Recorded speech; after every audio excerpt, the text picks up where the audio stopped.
This UCSD TV program is presented by University of California Television. Like what you learn? Visit our website or follow us on Facebook and Twitter to keep up with the latest programs.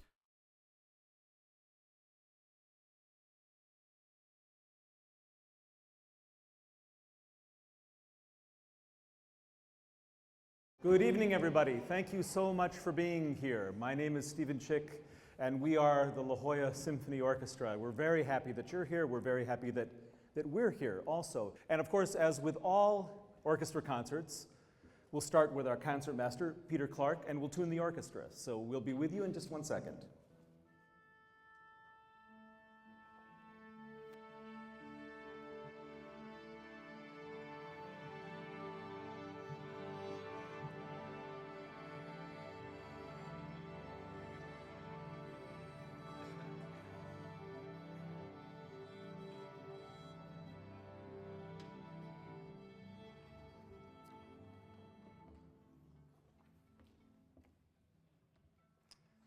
You know, one of the things I love most about music is how it helps us remember our lives. Almost every big thing that we've ever done, I'll speak for myself, almost every big thing I've ever done has been accompanied by some kind of music, from birthdays when I was a kid, singing happy birthday, to the day I was married and it was accompanied by an enormous Javanese gong, but that's just me. But if you think back on your lives, I bet you can remember music that helped you know when there were things to celebrate, or when there were things to be sad for, or when there were things that were joyful or ordinary or made you angry. I bet there were musical moments that helped you remember those things. The piece you're going to hear, or at least we'll play parts of it, Gustav Mahler's Symphony No. 5, is a piece about memory. Now, I want you to, well, actually, let's do this. Let's close our eyes. Close your eyes, and I want you to imagine a person at the end of his life. He's lived a full and rich life. So many things have happened to that person. And at the moment that he dies and in his funeral, everyone who is there, maybe even including himself, thinks back on his life and remembers the things that happened. There were turbulent moments and sweet moments and sad moments and beautiful moments and intimate moments and moments of power.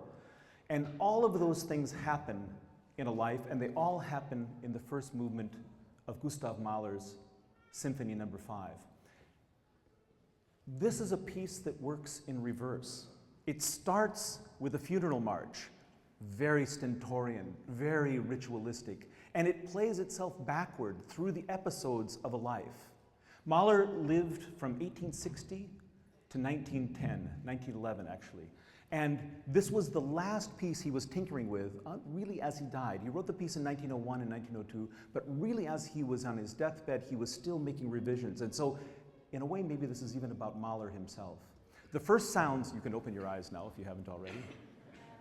The first sounds you will hear are the principal trumpet, Ken Fitzgerald, playing the funeral march.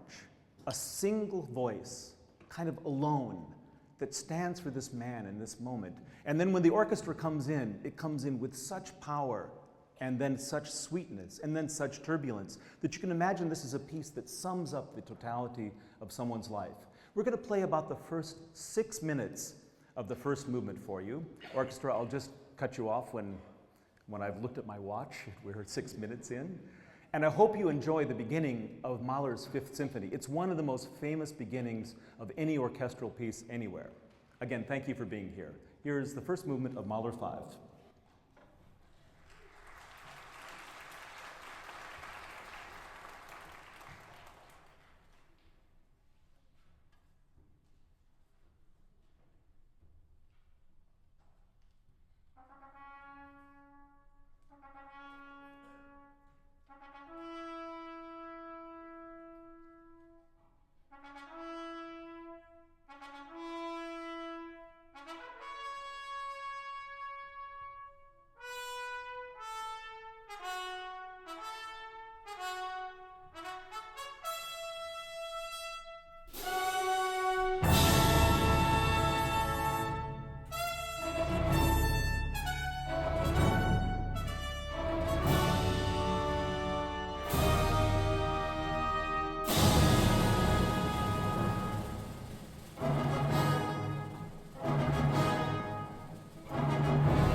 Thank you very much. Thank you.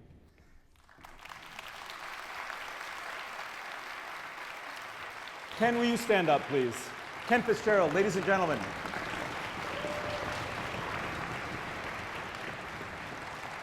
Fantastic. It makes some noise, doesn't it, this piece? I think you're in San Diego. You're familiar already with the concept of the splash zone, right? You are in it. How many of you play musical instruments? Can I just see it? Wow. How many of you would please come to auditions next week? Yeah, let's give them a hand. This is amazing. This is the future of music right there. Absolutely. Excellent. So, how many of you play string instruments? How many of you think a piano is a string instrument? Piano is a percussion instrument. The great percussionists of all time include Vladimir Horowitz and Artur Rubinstein. Little known fact. How many of you play woodwind instruments, a flute or a clarinet or an oboe? Fantastic. Excellent, excellent. And how about the brass? All right, good. And what about the king of the instruments, percussion? All right. Listen, if you've swatted a mosquito in your life, you are a percussionist, so welcome to the club.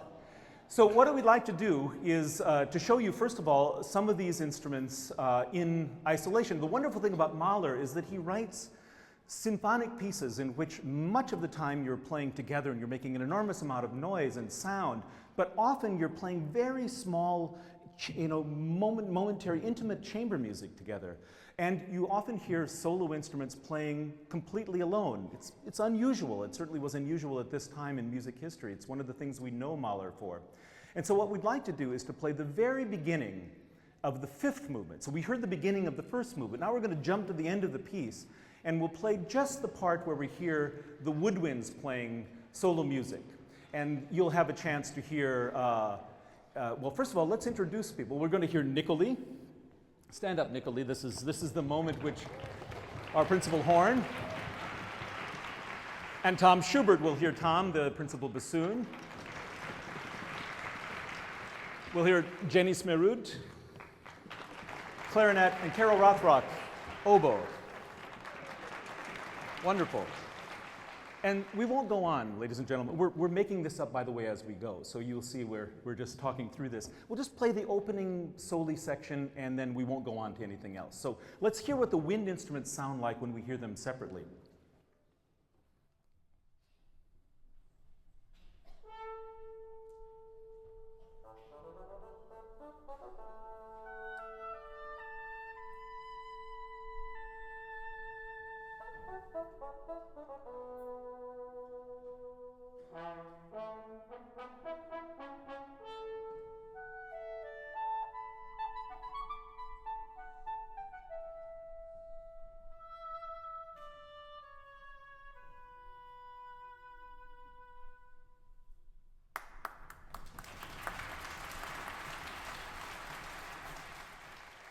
I don't know, did you notice, at least it seems to me, that all of those instruments have an individual and very special sound. It's almost like they have personalities of their own. One is shy, the other is outgoing, one is boisterous, the other is more modest. And then those are the solo wind instruments. Of course, there are other wind instruments that are playing in a whole section of brass. But let's take a listen to the strings right now. And we're going to play the fugato at number 2. Of course we are. And you're going to hear the string sections in order. We're going to have the celli first, all these cellos right here, you'll see that. Then we'll have second violins will take a solo. Then the mighty viola section will come in and take their moment. And then the amazing first violins will come in. And we'll hear, in fact, all of the string instruments section by section. And the winds we won't have you play. We're just going to play the string music. So here we have the string musics.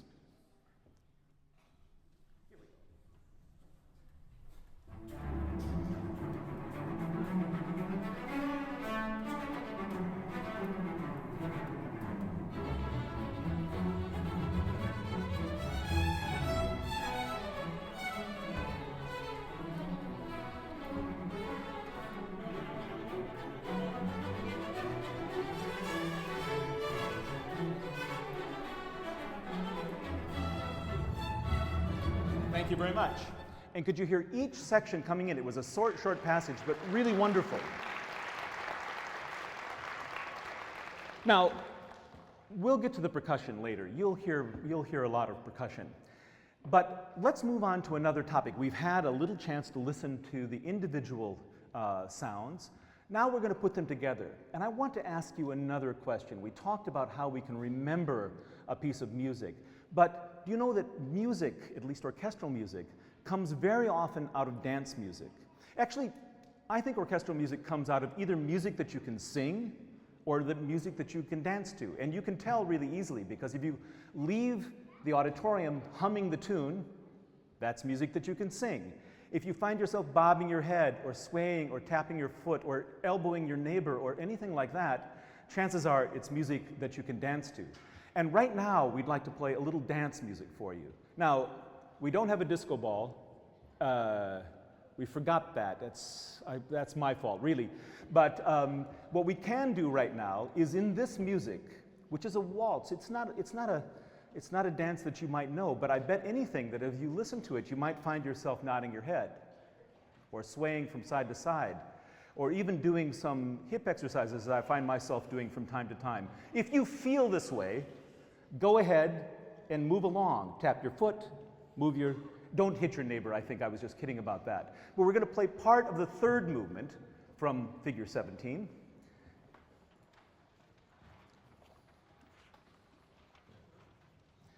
And we're going to play a fairly substantial part of it. You'll hear about 6 or 7 minutes of music. It will go from fast to slow, from danceable to singable. The entire orchestra will play, and sometimes only part of the orchestra will play. So you'll hear what Mahler does with the orchestra.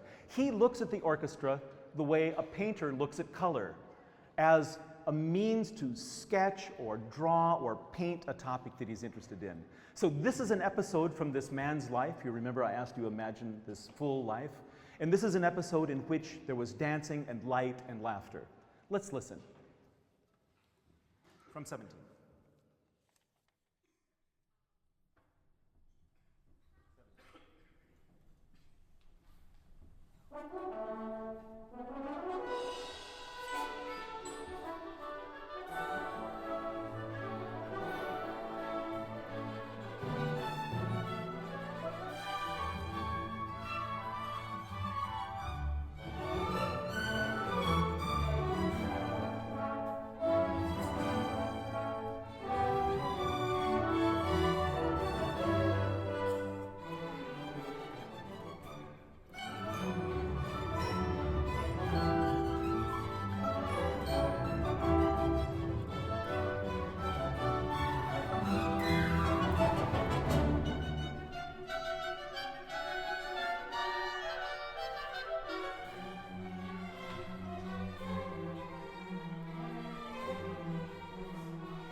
Ted, would you stand up and show your horn? You had a solo there and we haven't seen it yet. Just stand up and demonstrate the trombone. There it is. You hear the trombone is a very important partner in the brass. We've heard trumpet, now we've had trombone. And Ken, would you mind standing up and showing, yes, the big guy, the tuba. Ladies and gentlemen, we're so happy to be here. And I just wonder in a couple of minutes whether anybody has a question for us. Is there anybody that has a question either for me or for the orchestra?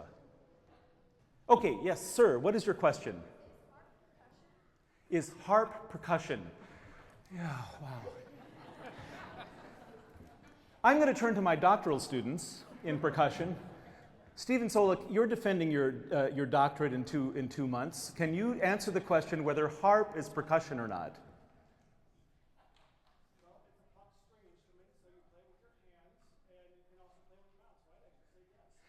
The percussionist's voice in the orchestra says, of course, every sound that you would like to play is at its heart a percussion sound, I think. Yes, sir, in the blue shirt, I can see you right there. Can you tell me what your question is? Whoa, these are hard questions. Is the oboe a kind of clarinet or flute? Now, actually, I think the oboists would say that the clarinets and flutes are a kind of oboe. But you should know that the oboe has 2 reeds, it's a double reed instrument, and the clarinet has a single reed. So they're really quite related, and the flute makes it sound really very differently. So in terms of the sound production, the oboe is probably closer to the clarinet than it is to the flute. But they play close together, and they make sometimes a sound that is so blended that you can't tell one sound or one instrument from another. Somebody over here, way in the back, sir, with the longer hair. Oh, what is the instrument to the right of the bassoon?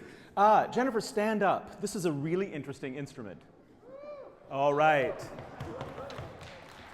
Raise your fists to the sky in a salute to the contrabassoon, the mighty contrabassoon. By the way, I would encourage you when you hear an orchestra concert and you hear the contrabassoon, no matter where you are in your life, even if it's 20 or 30 years from now, just think of this moment and raise your fist. This will be a good one. Thank you very much. And that's a low version of the bassoon. And I think we have time for one more question. Is there anybody down front? Because I'm likely to be able to hear you better. Apparently not. All the questions are coming from back. Madam, your question. You know, we keep asking ourselves that. They just keep showing up. Christine has an answer to that, because the answer is that there can never be too many basses, I think. That's right. The bass is nodding agreeably. And then you've had your question, and so maybe one more, and then we're going to play something. In the middle, madam. Caitlin, how long have you been playing your cello? 27 years, 3 months, 4 days, 45 minutes, and 22 seconds is the answer to that question. Congratulations. We've talked about all of the different components of the orchestra. We've talked about the way in which Mahler was looking at the life of a person, almost playing it backwards. We've heard different kinds of sounds. We've felt the urge to dance. Let's put it all together. Let's put it all together. We're going to play the entire second movement of the Mahler Fifth Symphony for you. You'll hear a little bit of everything in this movement, a lot of power and a lot of intimate moments as well. One thing about Mahler that you should know is that he spent a lot of his time thinking about the natural world, and many of his pieces have, in fact, quotations from the natural world, bird songs, or church bells, or things that you would hear outdoors. But in the Fifth Symphony, Mahler's looking inside. He's looking at the psyche of a human being. He's looking at the soul of a human being.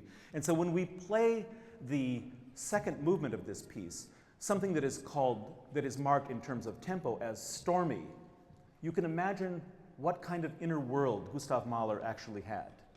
So it's our great pleasure to play for you. This will conclude this part of the performance, the second movement of Gustav Mahler's Symphony No. 5.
Keep clapping.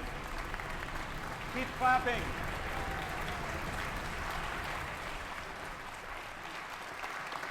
Ladies and gentlemen, the La Jolla Symphony and Chorus. This is the La Jolla Symphony Orchestra. Thank you very, very much for being here. Bravo, everybody. Really great.